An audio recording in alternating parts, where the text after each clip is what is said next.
পাইকগাছা, আমার প্রিয় কয়রাবাসী, আসসালামু আলাইকুম।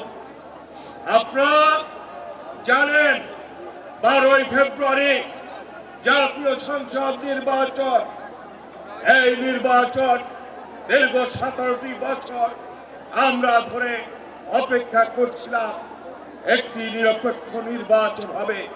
মানুষ তাদের ভোট অধিকার প্রয়োগ করে তাদের পছন্দের প্রতিনিধি নির্বাচিত করবে। আজকে 17টি বছর পরে সেই দিন আমাদের সামনে 12ই ফেব্রুয়ারি। প্রিয় খুলনাবাসী, এটাকে আমরা চ্যালেঞ্জ হিসেবে নিয়েছি।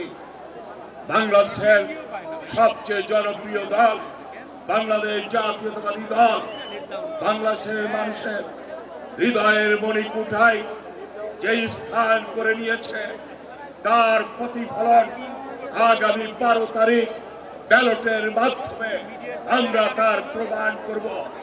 বাংলাদেশের মাটিতে 270-এর অধিক আসন নিয়ে আমরা রাষ্ট্রীয় ক্ষমতায় যাব ইনশাআল্লাহ।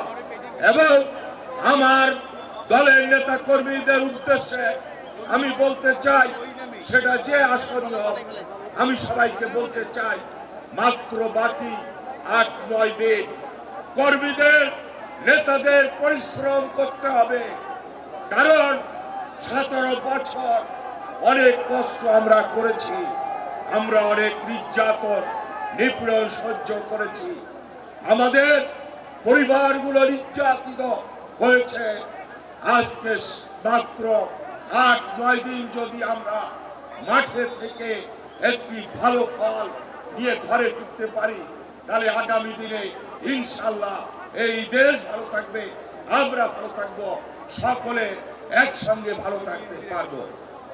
প্রিয় আমার পাইকগাছা কয়রাবাসীর উদ্দেশ্যে বলতে চাই, এই দুর্গম এলাকা সুন্দরবন সংলগ্ন এই অঞ্চলের দীর্ঘদিনের কোনো উন্নয়ন হয় নাই।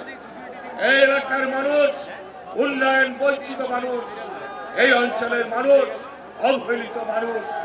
এই অবহেলিত মানুষকে আমরা উন্নত জীবনযাত্রার স্বপ্ন দেখাতে চাই। আমরা আগামীতে পাইকগাছায় একটি পর্যটন কেন্দ্র স্থাপন করতে চাই। আমরা পাইকগাছায় টেকসই ভেড়িবাঁধ নির্মাণ করতে চাই। আমরা 250 শয্যার একটি হাসপাতাল আমরা নির্মাণ করতে চাই। আমার এলাকার মানুষ সুপেয় পানি পায় না, আমরা ওই এলাকার শতভাগ পরিবারকে সুপেয় পানি আনতে চাই।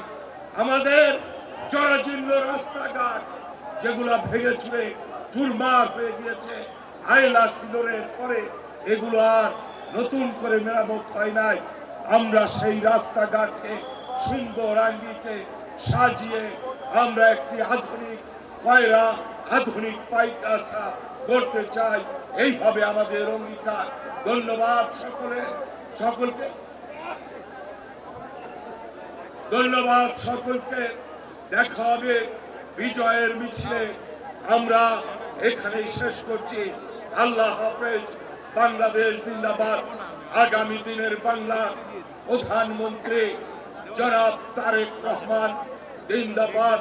খালেদা জিয়া অমর হোক, তারেক রহমান জিয়াউর রহমান অমর হোক। ধন্যবাদ।